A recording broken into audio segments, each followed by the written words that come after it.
अस्सलाम वालेकुम नाजरीन, एक नई वीडियो के साथ में मोहम्मद नमान सादक।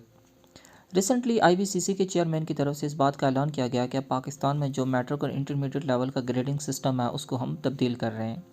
तो आज की इस वीडियो में हम देखेंगे कि जो नया आने वाला ग्रेडिंग सिस्टम है उसमें ऐसी कौन कौन सी तब्दीलियाँ जो पहले वाले सिस्टम में नहीं थी, और उसके साथ साथ हम देखेंगे कि इन सिस्टम के आने से क्या क्या तलबा और तालबात के ऊपर और उसके साथ साथ मुख्तलिफ जो तालीमी अदारे हैं उनके ऊपर क्या असरात होंगे। तो सबसे पहले अगर हम ग्रेडिंग सिस्टम की बात करें कि नए आने वाले ग्रेडिंग सिस्टम में क्या क्या तब्दीलियाँ हैं, तो वो हम तीन बड़ी तब्दीलियाँ हैं जो हम यहाँ पे वन बाय वन डिस्कस करेंगे। सबसे बड़ी जो तब्दीली इसमें की गई है वो पासिंग मार्क्स की है। पहले जो तलबा तलबात पास होते थे तो उनके लिए जो क्राइटेरिया होता था मिनिमम किसी भी सब्जेक्ट में पास करने के लिए, वो होता था 33 मार्क्स का। अब जो है वो क्राइटेरिया ख़त्म करके 40 मार्क्स के ऊपर वो लेके गए हैं। अब किसी भी सब्जेक्ट में आपके जब तक 40% मार्क्स नहीं होंगे उस टाइम तक कोई भी तलबा तलबात को नेक्स्ट क्लास में प्रमोट नहीं किया जाएगा। तो सिंपली हम कह सकते हैं कि अगर किसी सब्जेक्ट के 100 नंबर हैं तो उसमें से आपको 40 नंबर लेने होंगे पासिंग के लिए। तो पहले ये होता था कि 33 नंबर लेके आप पास हो जाते थे। इस सिस्टम में जो दूसरी सबसे बड़ी तब्दीली की गई है वो ग्रेड पॉइंट की है। पहले तलबा तलबात के इंताज जो होते थे वो परसेंटेज में होते थे, अब तलबा तलबात के जो इंताज होंगे वो ग्रेड पॉइंट में होंगे। ग्रेड पॉइंट को समझने से पहले आप ये समझ लें कि ये सेम वही तरीका है जो यूनिवर्सिटीज़ में चल रहा होता है। आप किसी समय सुन रहे होते हैं कि किसी स्टूडेंट का जो रिज़ल्ट आया वो CGPA में 3.4 है, 3.5 है, 6 है, या किसी ने 4 CGPA लिया हुआ है। तो बेसिकली ये ग्रेड पॉइंट होते हैं। तो ये आप तस्वीर में देख सकते हैं कि ग्रेड पॉइंट होंगे किस तरह से।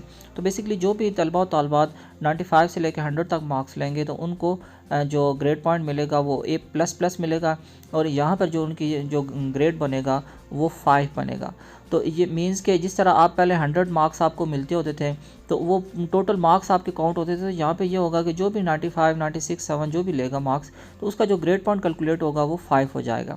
तो मैक्सिमम जो हमारा ग्रेड होगा वो 5 होगा, और इसी की बेस पे ही आपकी कैलकुलेशन होगी। तो जिस तरह पहले यहाँ 100% होता था, अब इसी तरह से वो 5% है। तो जो लोग ये CGPA वगैरह के सिस्टम को समझते हैं उनके लिए ये समझना कोई मुश्किल काम नहीं है। तो इसके साथ साथ जो तीसरी सबसे बड़ी तब्दीली की गई है इसी ग्रेडिंग सिस्टम में, आप देख सकते हैं कि जो पासिंग मार्क्स हमने पहले डिस्कस किए हैं कि वो 40 हैं, तो अब आप देख सकते हैं कि 40 से जो लेस थे पहले, या जो 33 से लेस होते थे, हम उसको जब फेल कंसिडर करते थे उसका ग्रेड F होता था।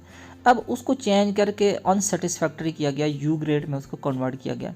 तो मीन जो जिस बच्चे के भी जो पासिंग मार्क्स अब 40 हैं तो 40 से कम होंगे तो उसके आगे फेल नहीं लिखा होगा बल्कि उसके आगे अनसेटिस्फैक्ट्री लिखा होगा। तो ये जो तीन मेन तब्दीलियाँ हैं ये की गई हैं। अब जो 2024 में पेपर होंगे 9th के भी और उसके साथ साथ 11वीं जमात के भी, तो उन सब के जो भी आगे मार्कशीट्स आएंगे तो उनके ऊपर इसी तरह का ग्रेडिंग सिस्टम होगा, और जो स्टूडेंट्स होंगे उनके 5 ग्रेड में से, या जो 5 CGPA आएगा टोटल उसमें से उनका CGPA होगा। तो इसी तरह से अब तमाम तलबा तलबात का रिज़ल्ट आएगा। अब हम इसकी अगर बात करें कि इसका हमारा ऊपर इम्पैक्ट क्या होगा, एक तो सबसे बड़ा जो पॉजिटिव इम्पैक्ट होगा वो तलबा तालबात के ऊपर होगा कि वो जो नंबरों की दौड़ लगी होती थी उस दौड़ से वो थोड़े से बाहर निकल आएंगे। और दूसरा सा ये जो नया सिस्टम आ रहा है इसमें अब आहिस्ता आहिस्ता जो है वो कंसेप्चुअल चीज़ों को भी शामिल किया जाएगा। अब ऐसा नहीं होगा कि कोई जो टीचर होंगे बस वो एक स्पेसिफिक जुमला आपको बता देंगे वही आपने आंसर है, इस चीज़ का याद कर लेना है। तो अब इससे थोड़ा सा हट के स्टूडेंट्स को कंसेप्चुअली भी तैयार किया जाएगा। और उसके साथ साथ अगर हम बात करें तो इसका जो लॉन्ग टर्म इम्पैक्ट होगा, एक तो यह है कि जो जितने भी यूनिवर्सिटीज़ होते थे specially medical colleges, engineering colleges वगैरह, तो वहाँ पर जो मेरिट लिस्ट वगैरह बनती होती थी वो भी परसेंटेज वाइज होती थी, तो अब उनको भी ये सारा का सारा सिस्टम तब्दील करना होगा। और सबसे जो खुशाइन बात अगर हम इस सिस्टम की कहें वो ये है कि ये सारा का सारा जो सिस्टम है ये इंटरनेशनली अब ये रिकॉग्नाइज सिस्टम है, पूरी दुनिया में इसी तरह का निज़ाम चल रहा है।